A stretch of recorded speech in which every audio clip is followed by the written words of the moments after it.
Hello dear friend, welcome back to my YouTube channel NB class 5 study में। आज हम पढ़ेंगे व्यक्तित्व परीक्षण की विधियाँ। पर्सनालिटी को कैसे हम चेक करते हैं कि किसमें कौन सी पर्सनालिटी है, यही आज हम देखेंगे। व्यक्तित्व के मापन को 3 प्रकार की विधियों में बांटा जा सकता है जो निम्नलिखित है। पहला हमारा आत्मनिष्ठा विधि है और दूसरा है वस्तुनिष्ठा विधि और तीसरा प्रेक्षण विधि है। जो पहला हम देख रहे हैं और आगे हम दूसरा और तीसरा देखेंगे। इनमें भी प्रविधियाँ भी हैं, तो उन्हें पहले देख लें, फिर सेकेंड और थर्ड देखेंगे। तो हमारा पहला है आत्मनिष्ठा विधि, इसे समझ लेते हैं। इन विधियों के माध्यम से हम व्यक्ति संबंधित सूचनाओं उसी व्यक्ति से या उसके मित्र अथवा कर लेते हैं। इन विधियों का आधार उनके लक्षण, अनुभव, उद्देश्य, आवश्यकताएं, रुचियां आदि होती हैं। इन विधियों के अंतर्गत निम्नलिखित प्रविधियां आती हैं। आत्मनिष्ठा विधि में हमारा फर्स्ट है आत्मकथा।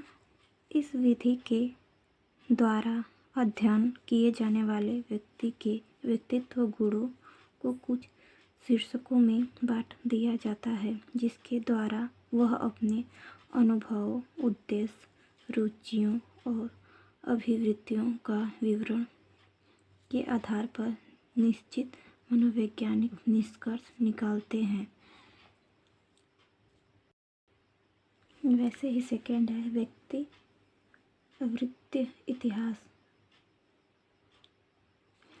इस विधि के अंतर्गत हम वंशानुक्रम एवं वातावरण संबंधित तथ्यों का अध्ययन करते हैं जो व्यक्ति जीवन को प्रभावित करते हैं। इसमें विषयी के द्वारा बताए गए वृत्तांतों को अतिरिक्त परिवार, इतिहास, आय, चिकित्सा पद्धति, पर्यावरण एवं सामाजिक स्थिति आदि में वह विधि प्रायः असामान्य व्यक्तियों के अध्ययन में प्रयुक्त की जाती है।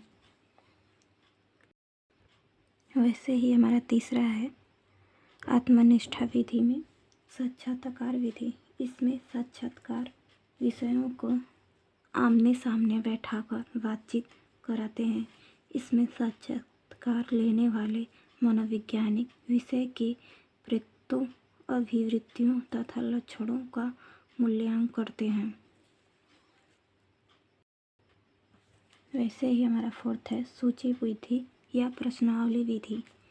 इसमें विषय के सामने एक प्रश्नावली प्रस्तुत की जाती है जिसमें 100 से लेकर 500 तक प्रश्न होते हैं। यह विधि व्यक्तित्व मापन में सबसे अधिक उपयोग की जाती है।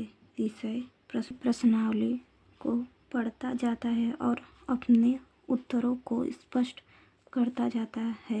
इसका उपयोग व्यक्तित्व एवं समूह दोनों ही रूपों में किया जा सकता है।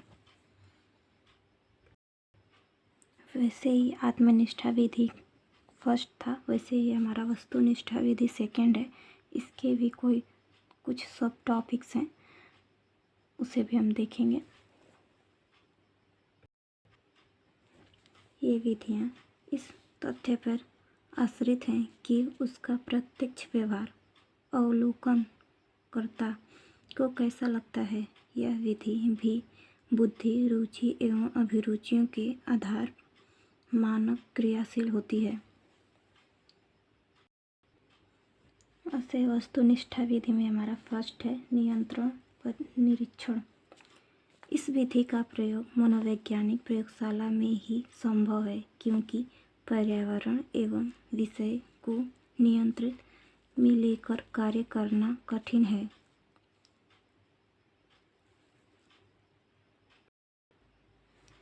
इसमें क्रियाओं को कमरे में अकेले बैठाकर कोई कार्य करने के लिए दे दिया जाता है तथा उसकी क्रिया, हाव भाव और प्रक्रिया का अवलोकन किया जाता है।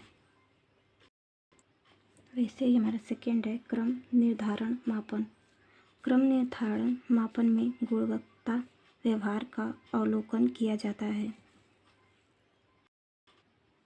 वैसे ही हमारा आत्मनिष्ठा और वस्तुनिष्ठा विधि में हो गया हमारा। ऐसे ही तीसरा है हमारा प्रक्षेपण विधि।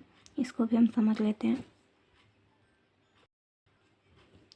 इस विधियों के माध्यम से विषयी अपने प्रतिचारों को अंतर्क्रिया लक्षणों, भाव दशाओं एवं हवाई कल्पनाओं में परिरूप कहानी के रूप में प्रकट करता है। इसके आधार पर अनेक व्यक्तित्व का मूल्यांकन आसानी से कर लिया जाता है। आई होप आपको व्यक्तित्व परीक्षण की विधियाँ क्लियर होगी। और हमारा अगला वीडियो आएगा व्यक्तित्व का समावेशन, एडजस्टमेंट कैसे करते हैं पर्सनालिटी में, वो हम समझेंगे। और ये था पर्सनालिटी में परीक्षण की विधियाँ जो हमने 3 प्रकार के समझे हैं: वस्तुनिष्ठा, आत्मनिष्ठा विधि और प्रक्षेपण विधि। आई होप आपको सब क्लियर हो गया होगा।